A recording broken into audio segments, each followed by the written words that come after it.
এই ফটোখন ভালকৈ মন কৰকচোন।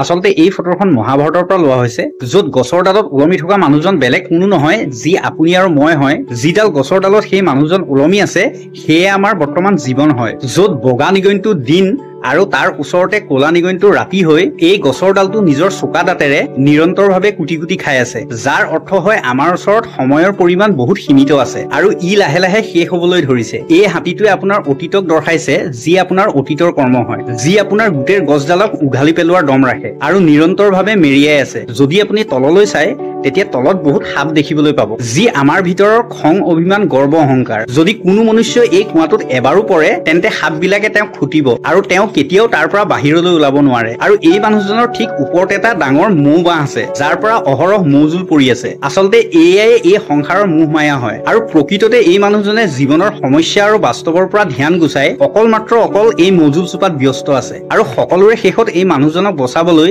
স্বয়ং ভগৱানে নিজৰ হাত আগবঢ়াইছে তেওঁৰ ফালে। কিন্তু এই মানুহজনে মৌজোল চোপাত মানে মোহ মায়াত ইমান বেছিকৈ বন্দী হৈ গ'ল, তেওঁ স্বয়ং ভগৱানকো অৱজ্ঞা কৰিছে। আৰু সঁচাকৈ বাস্তৱ জগতখনো এনেকুৱাই হৈ আছে। সেইকাৰণে প্ৰেমানন্দ মহাৰাজজীৰ লগতে আৰু বহুত ডাঙৰ ডাঙৰ সাধু সন্তই আপোনাক কৈ আছে ভগৱানৰ নাম লওক, কিন্তু আপুনি এই সংসাৰৰ মোহ মায়াতেই বন্দী হৈ আছে। বাৰু এবাৰ হলেও কমেন্ট ছেকশ্যনত হৰ হৰ মহাদেৱ লিখি যাব। হৰ হৰ মহাদেৱ।